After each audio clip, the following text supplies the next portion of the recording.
Hey planners, it's Tay of Shantae Plans and welcome back to my YouTube channel.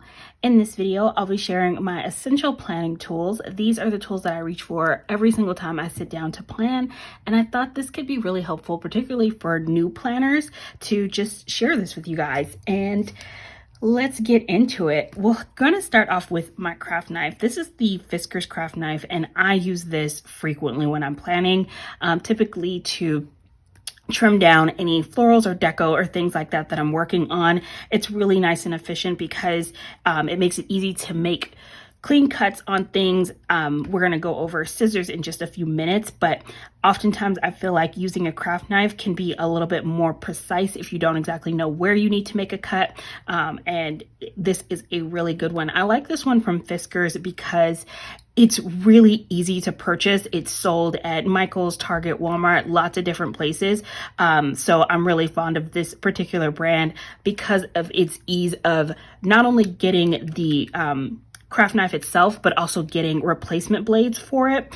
And so this one, it's really easy to replace the blades. You pull out this thing here, push it in like that. You push up on it and it makes it so it releases the blade.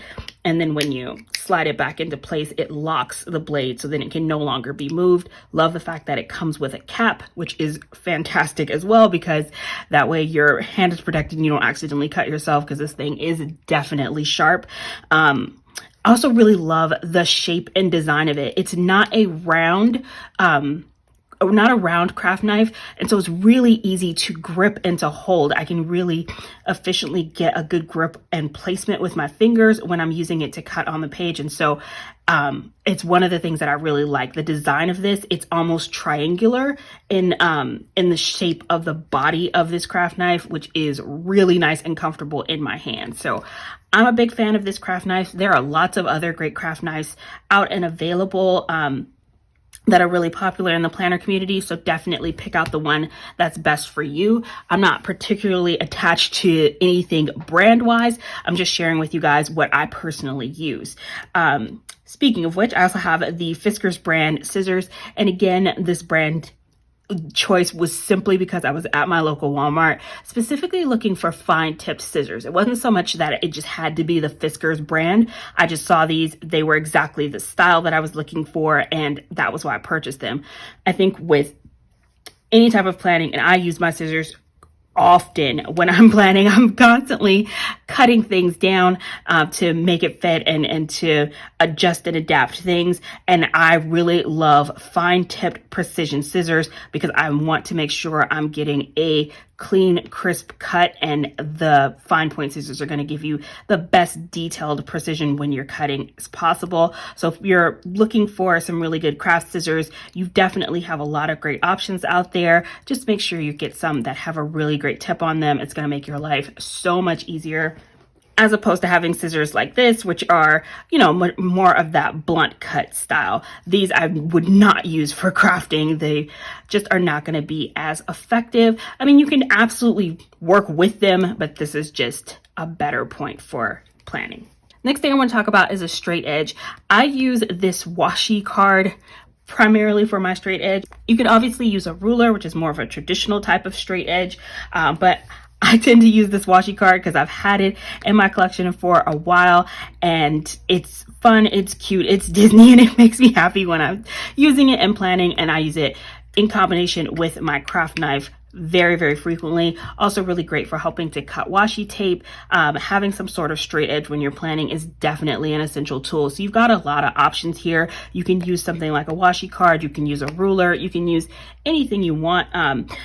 Honestly, it really just comes down to your personal preference. So the great thing about having this washi card is it's small, so I'm able to move it around my planner really easily. However, I do like having my ruler on hand anytime I'm needing something that's longer than the length of just this washi card.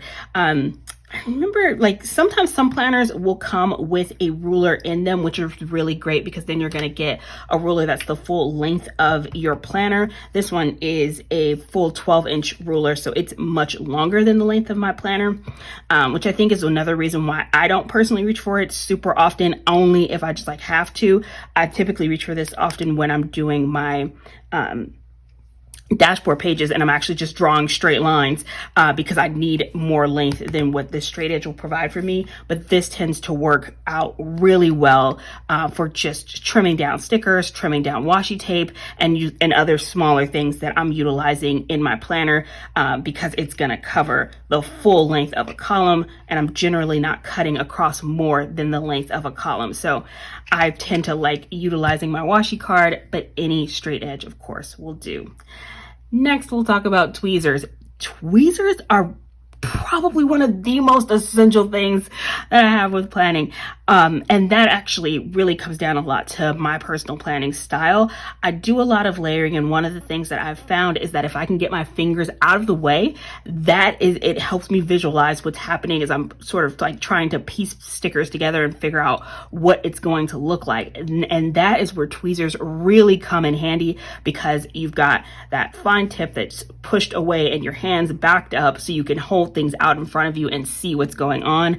That is the beauty of having tweezers. I didn't start using tweezers until I started doing YouTube, I think, or maybe I like started watching other people do YouTube and I saw people using tweezers and I was like, that is so much more efficient than just trying to do this with my fingers, from the simple point that my hands are then just sort of in the way and blocking my view as I'm trying to place stickers down. And I feel like tweezers cannot be underestimated in their value for a planner.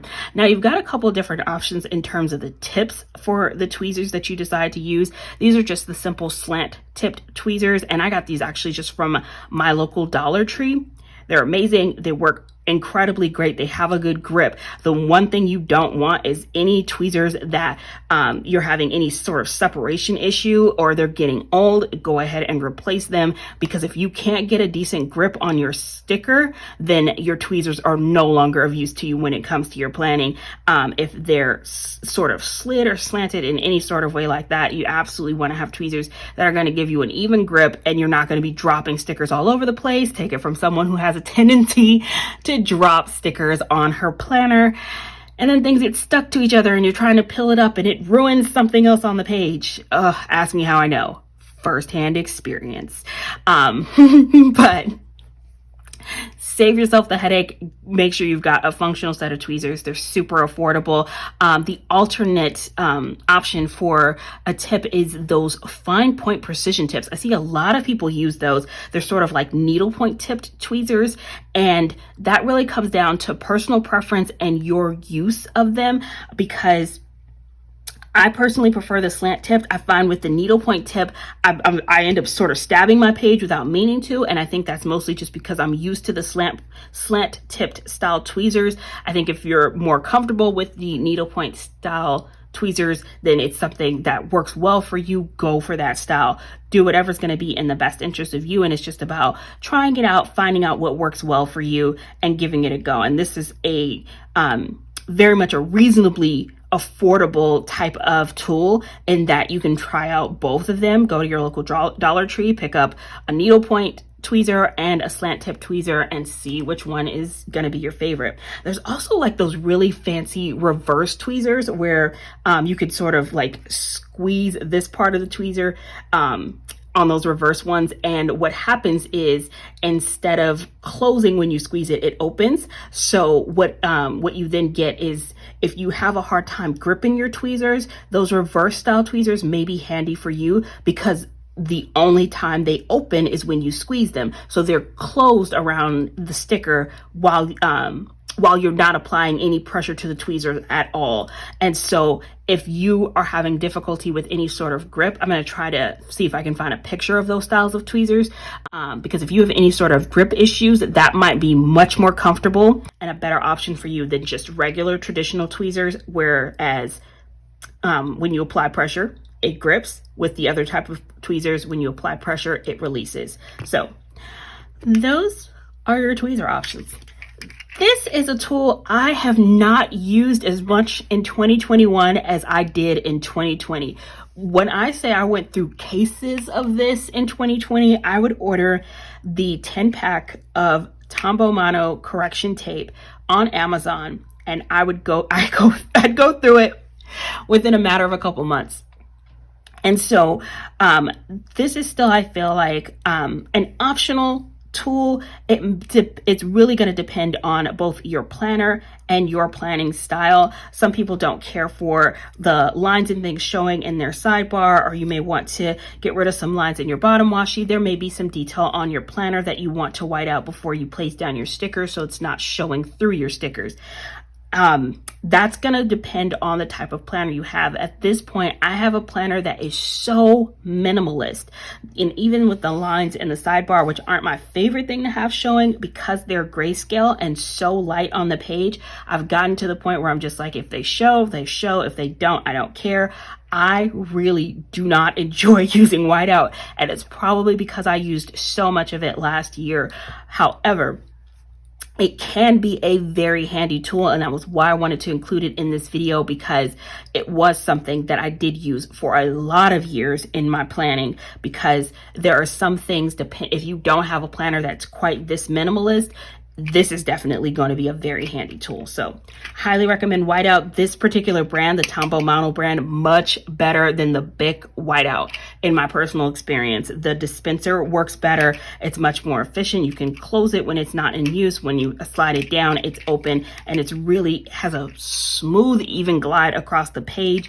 And it just works so efficiently. I don't end up with as many skips, and it wasn't annoying. I got so frustrated with that Bic whiteout tape, and this was a much better whiteout tape. Last but not least, in our discussion of my essential tools, I have to talk about my favorite planner pen. This is the Staedtler Tri-Plus Fine Liner, and it is the only pen that I use in my planner. This is going to really come down to your personal preference. Everyone's going to have their favorite pen. And I highly recommend you try out and check out a variety of different pens until you find the one that works best for you, because everyone's going to have different needs when it comes to their pen. I chose this one because if you're unfamiliar with the Staedtler Tri-Plus Fine Liner pen, it's similar to the consistency of using a marker, but just with the fine point tip of using a pen. And that's the thing that I like about this. It was, I prior to this started with the Sharpie fine tipped pen, and that was what I loved about those types of pens, because it gave me the drag across the page of a marker. And when I talk about the drag across the page, with most planner paper, they have a really thick weight to them, and they do that so that the pen doesn't bleed through and you don't get ghosting on the back page. And so you have this really great thick paper. And what I was always looking for in a pen was one where when I wrote across the page, it wasn't so super slick. I tend to have issues with that when I'm using gel pens, and ballpoint pens don't work as well for my personal writing style. I want something that's got a little bit more drag, and it helps me in my writing. It keeps my writing neat, and it keeps it looking the way that I want to because of the type of pen that I'm using. And then also I like it extremely fine tipped. I write very small, just naturally. And so if I have a thicker tip, and even when I start feeling these get dull, I shift their purpose, because and I wonder if this will show on camera and you guys can kind of see.